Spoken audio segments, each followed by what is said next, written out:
सावित्रीला नेहमीप्रमाणे सकाळी 6ला जाग आली. तिने डोळे चोळत चोळत इकडे तिकडे पाहिले. राघव आधी सुटून चहा करायला गेलेला असावा असा तिला त्याची रिकामी जागा बघून अंदाज आला. बरेचदा राघव स्वतःचा चहा स्वतःच करून घेत असे.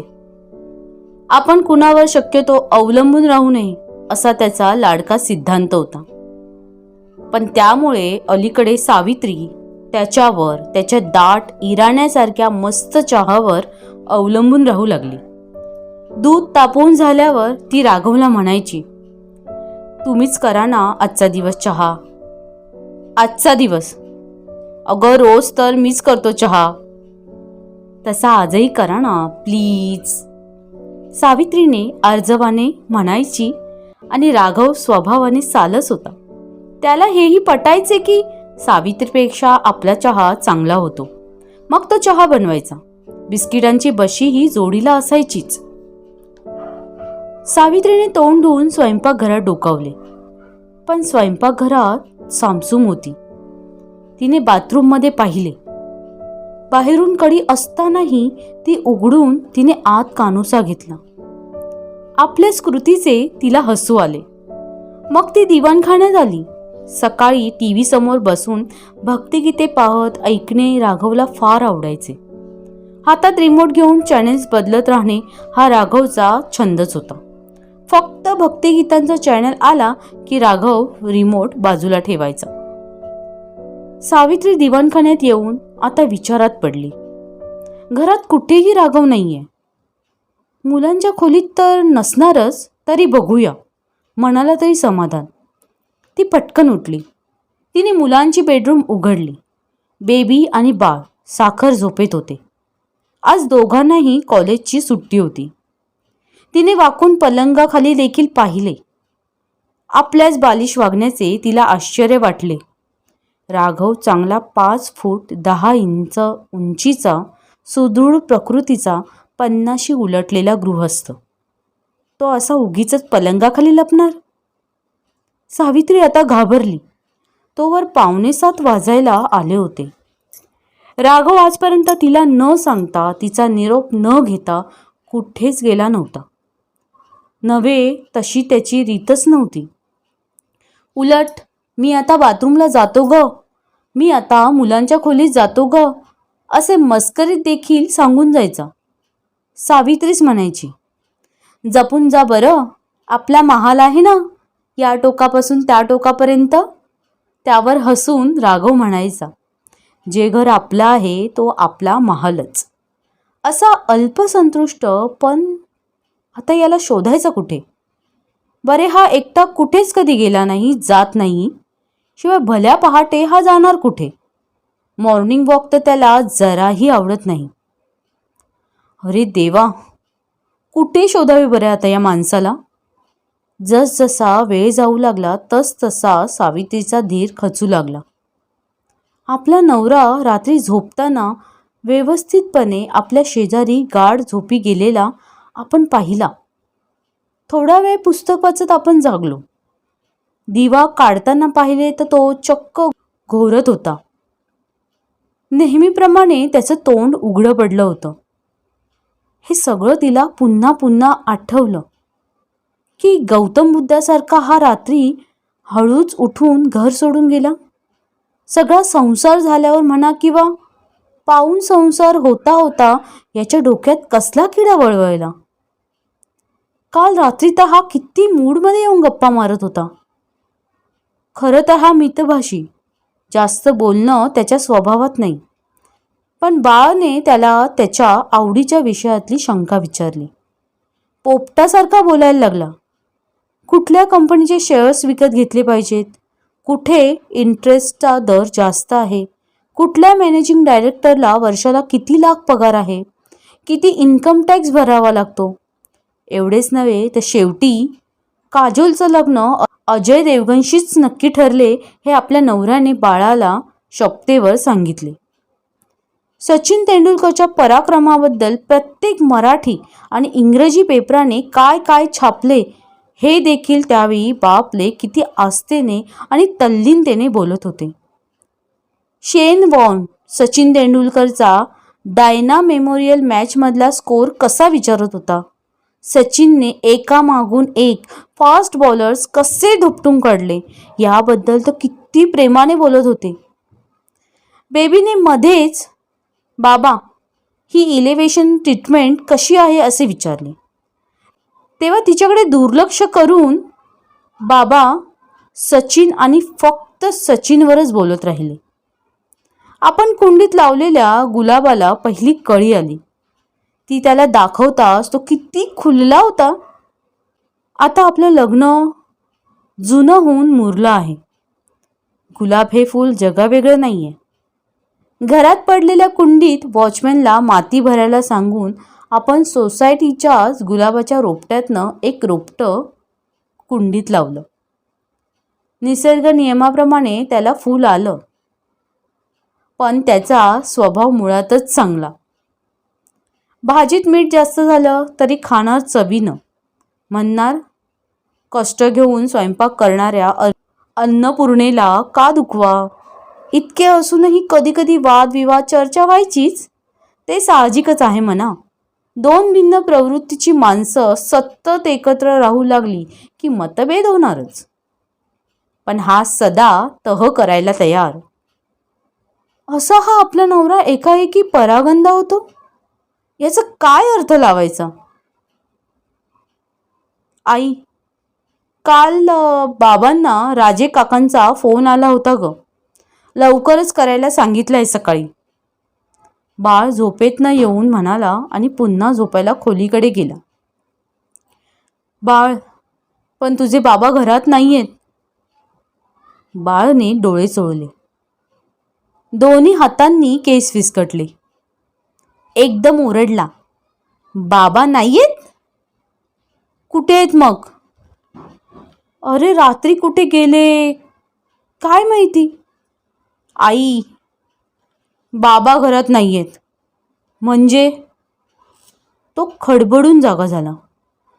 कालपर्यंत त्याच्याशी लढिवाळपणे बोलणारे बाबा आज कुठेतरी निघून गेलेत असे होईल?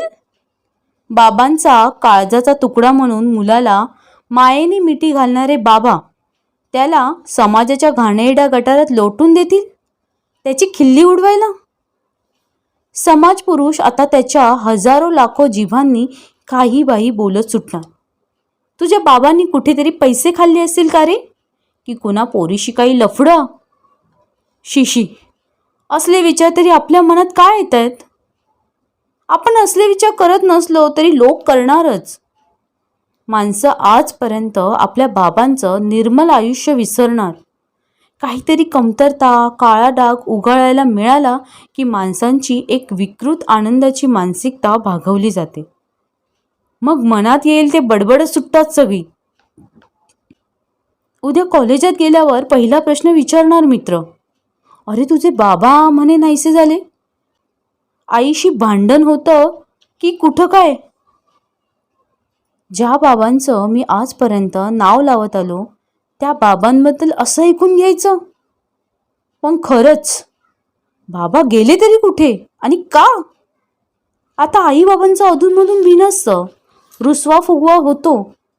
याचा अर्थ बाबांनी घर सोडून निघून जावं असा होत नाही. बहुना बाबा इतके संयमी विचारी आहेत की असा त्रागा आईने केला असता तर एक वेळ ठीक होतं.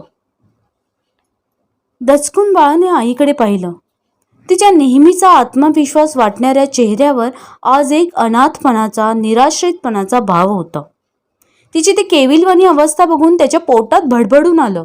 तो एकदम म्हणाला, आई, काळजी करू नको ग, मी आहे ना.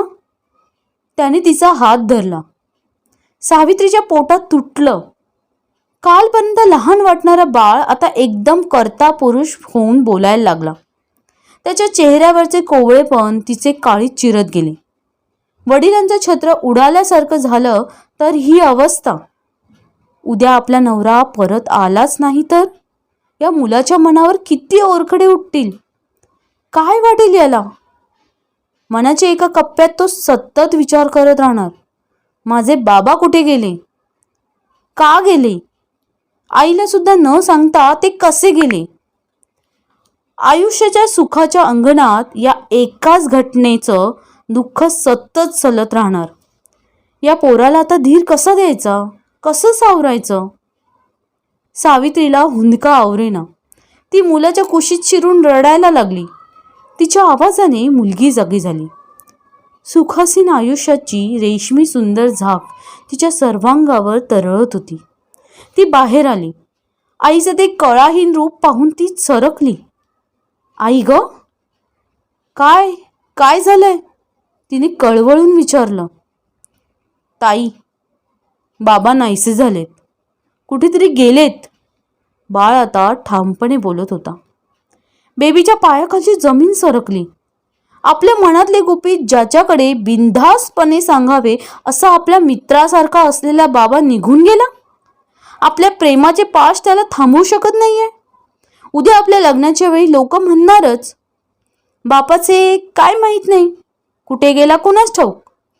आपल्या स्वार्थी विचारांचं तिला वाईट वाटलं. माझ्यावर आभाळ्या एवढी माया करणारे बाबा कुठल्या संकटात असतील? पण कुठेही असोत, ते सुखी असोत. या स्वार्थाच्या पलीकडे एक सुंदर विचारांची दुनिया आहे, माणुसकीची दुनिया आहे, चुकांना माफी करणारी, माणसाला हिंमत देणारी दुनिया आहे. या दुनियेतील आपण एक सभासद आहोत.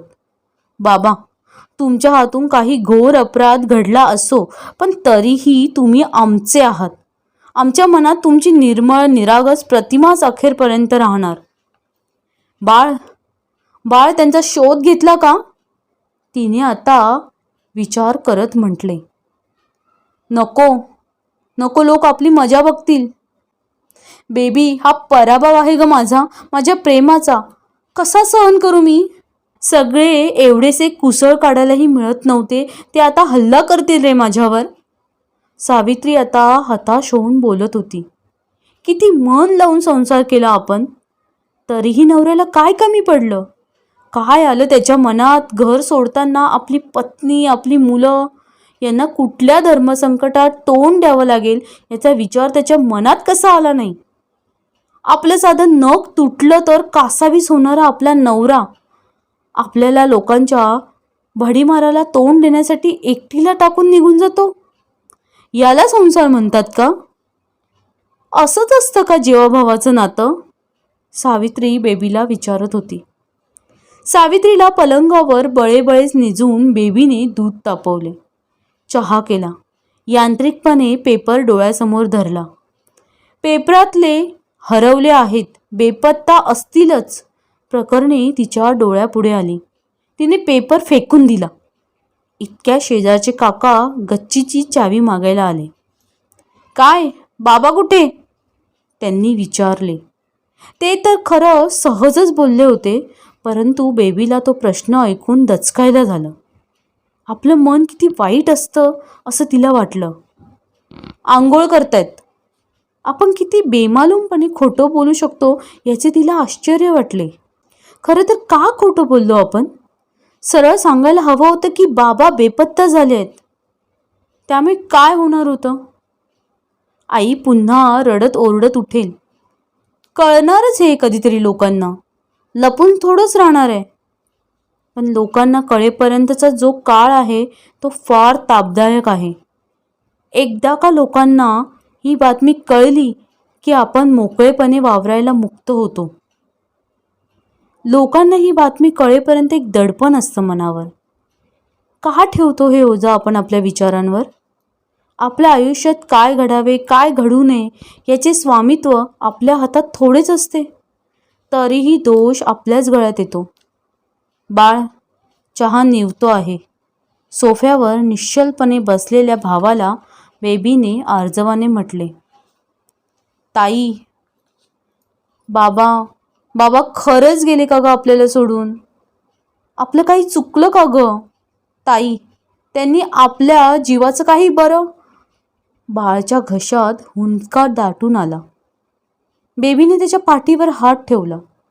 हलकेच त्याच्या पाठीवरून ती हात फिरवू लागली. तिला वाटलं एका क्षणात आपल्या घराचं रूप पालटून गेलं. रोज सकाळी आई बाबा मजेत चहा पीत, थट्टा मस्करी करत, गप्पा मारत बसलेले पाहत होतो आपण. दोघेही एकमेकांना जीव लावून होते. होते? असं का म्हणतोय आपण? बाबा येणार परत नक्की, पण कधी? टीव्हीवर, पेपरात जाहिरात द्यायला हवी का आता? आपणहून लोकांना एक विषय दिला बाबांनी. बाळ, रडू नकोस, चहा पी गरमसा, बरं वाटेल. अरे आपण काही केले नाहीये. आपल्या बाबांचं तसं काहीतरी कारण असेल. बेबी त्याची समजूत काढत होती. आतल्या खोलीत दिवाणावर पडून सावित्री मुलांचं बोलणं ऐकत होती. नवे ते तिच्या कानावर पडत होतं. तसंच काहीतरी कारण म्हणजे नेमकं काय झालं असेल?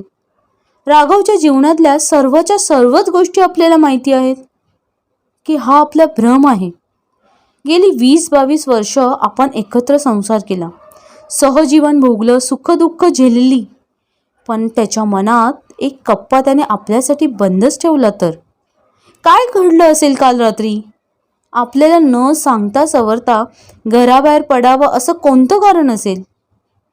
मी तर त्याला लागेल असं कधीच काही बोलले नाही, वागले नाही, कुणाशी कधी वैर केलं नाही. आता घरात कधी कधी त्रागा केला मी. तब्येत धड नसेल तेव्हाच होते ही चिडचिड. दुधात साखर मिसळावी असे आम्ही दोघेही एकरूप झालो. नाही, त्या भल्या माणसाला काहीतरी सल होता. मला दुःख होऊ नये म्हणून त्याने ते लपवले. तो सल इतका जहरी आणि जबरदस्त असणार की त्यातून त्याची सुटका झाली नसावी. पण राघव आणि मी एकच तर आहोत. जे त्याला सलतं, झोंबतं, अंतर्मुख करतं ते मलाही वेदनादायकच आहे. तो दुःखात असताना, तो संकटात असताना मी घरात शांत कशी राहू? माझ्या आजारपणात हंतरुणाला खिळून असणारा याने किती मनापासून आपली सेवा केली आहे. नोकरी, घर, आपली सेवा. त्यावेळी जीवाला किती वाईट वाटायचं. याच्याकडून ही असली स्वच्छतेची कामं करून घेताना. पण त्याच्या चेहऱ्यावर कधीच आठी नसायची, थकवा नसायचा. मुलांसाठी तर त्याने जीवाचे रान केले. एक एक प्रसंग आठवता सावित्रीचा जीव एवढा होऊ लागला. तिच्या काळजात लकलकायला लागलं. माझा सोन्यासारखा नवरा, माझा जीवलग, माझ्या काळजाचा तुकडा. फार प्रेम केलं त्यानं, पण तरीही असा कसा गेला सोडून? बेबीसाठी, बाळसाठी, कुणासाठी त्याचा जीव तडफडला नाहीये. काय घडलं एवढं काल? आता तर सकाळ होऊनही 2 तास उलटलेत. पाकीट, घड्याळ सगळं बरोबर नेलंय. कुठे चिठ्ठी बिट्टी पण दिसत नाहीये. म्हणजे सगळं प्री प्लॅन दिसतं. मला सुद्धा सांगताना येण्यासारखं काय अरिष्ट कोसळलं असेल? उलट विचारांनी सावित्रीचं डोकं शिनून गेलं. संसाराचा शेवट असा अधांतरी व्हायला नको होता असं तिला वाटलं. बिचारी मुले कुणा मित्रांकडे राघवची चौकशी करायला फोन करत होती. आडून विचारत होती. मनावरचे प्रचंड धडपण सहन करत वरकरणी, बाबा आलेत का? नाही, जाता तुमच्याकडे डोकावणार होते. ऑफिसला उशिरा जायचं म्हणत होते. असे काहीतरी थातूरमातूर करत वेळ निभावत होती.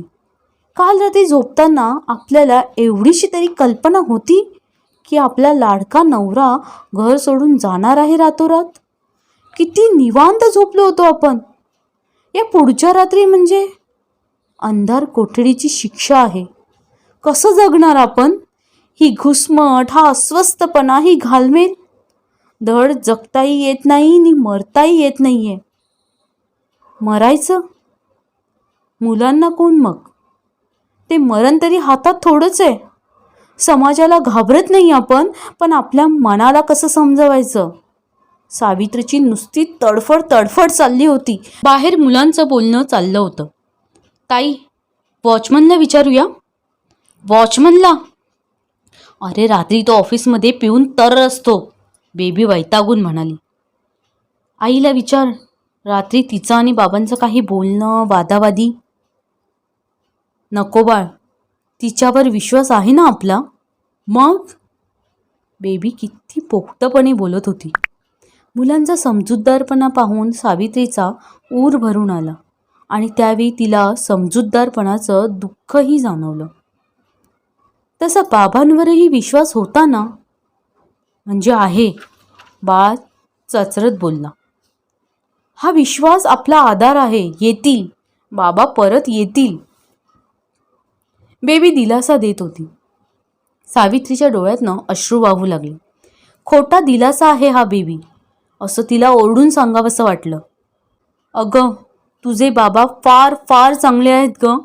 आपल्याला त्रास होऊ नये म्हणून त्यांनी त्यांच्यावरचं कोसळलेलं संकट आपल्याला सांगितलं नाही. स्वतः सारं सारं सोसलं आणि या सोसण्याची मर्यादा पार केल्यावर ते निघून गेले. त्यांच्यासारखा संयमी विचारी माणूस पुन्हा परत येत नाही. परतायचेच असतं तर त्यांनी घर सोडलंच नसतं.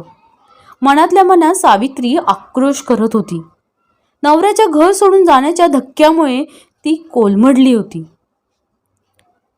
दुपार टळून गेली. घरात चूल पेटलीच नव्हती. कुणाला काही खावंसंही वाटत नव्हतं. दोन्ही मुलं हाताचा चाळा करून टीव्हीचा रिमोट आलटून पालटून दाबत होती. बदलणारे चॅनेल्स पाहत राहिली. आत्ता राघवला मुलांची ती केविलवाणी अवस्था बघवेना. राघवला त्या क्षणी वाटलं की माळ्यावरनं उडी मारून मुलांपुढे उभं राहावं. रात्री 2 वाजता पोटात जबरदस्त दुखायला लागलं म्हणून त्याने गोळ्या घेण्यासाठी ड्रॉवर उघडला. असं कधी त्याला दुखलं नव्हतं. पेन किलर घेऊन झोपावं म्हणून तो गोळ्या शोधू लागला, पण घरात गोळ्या नव्हत्या. वेदना असह्य झाल्यावर तो कपडे करून डे अँड नाईट केमिस्टकडे गोळ्या आणण्यासाठी जायला निघाला. सावित्रीला गाढ झोपेतनं उठून सांगण्याचं त्याच्या जीवावर आलं. मुलंही निवांत झोपली होती. पटकन गोळ्या आणायच्या तर एवढं कशाला कुणाला सांगायला हवं, ते देखील मध्यरात्री. असा विचार करून राघव घराबाहेर पडला. तो केमिस्टकडे पोहोचला तेव्हा 2:30 वाजून गेले होते.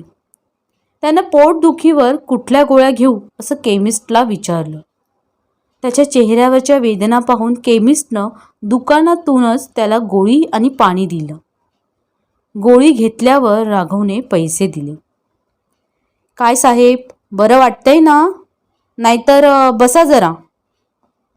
नाही, ठीक आहे, तो विवळत म्हणाला. अहो बसा, चक्कर आली तर पंचायत होईल. आणि अशा स्थितीत तुम्ही एकटे कसे काय आला साहेब? मुलगा, भाऊ, शेजारी, कोणाला त्रास द्यायचा नसतो उगीच, राघव शांतपणे म्हणाला. तसं नव्हे साहेब, रस्त्यात गरगरलं असतं तर तुमच्या मिसेसने तुम्हाला एकटं बरं सोडलं. अहो, तिला कुठे माहिती आहे माझ्या पोटात दुखतं ते. मी न सांगताच बाहेर पडलो, राघव हसत हसत उद्गारला. त्याची पोटदुखी आटोक्यात आली होती. हे बरोबर नाही केलं तर तुम्ही साहेब. आता जाग आली तर वाटेल त्यांना की तुम्ही घर सोडून गेलात की कुठे काय. तसं काही नाही वाटणार. खूप प्रेम आहे त्यांचं माझ्यावर. घाबरतील सगळी. चला निघतो. राघव जायला वळला. थांबा साहेब, तुम्ही फार सरळ सज्जन दिसता. आज थोडी वाकडी चालाल ना? केमिस्ट म्हणाला. म्हणजे? राघवने गोंधळून विचारले. तसे काही नाही हो. जरा लपून बसा आणि बघा तर खरं एक गंमत. साहेब, आपल्या माणसांचं प्रेम बघायला सुद्धा खूप आवडतं, हो ना? बघा तर मजा. माणसानं कधीतरी थोडं वेगळं करून बघावं. काय? केमिस्ट सांगत होता. बरं बरं, निघतो.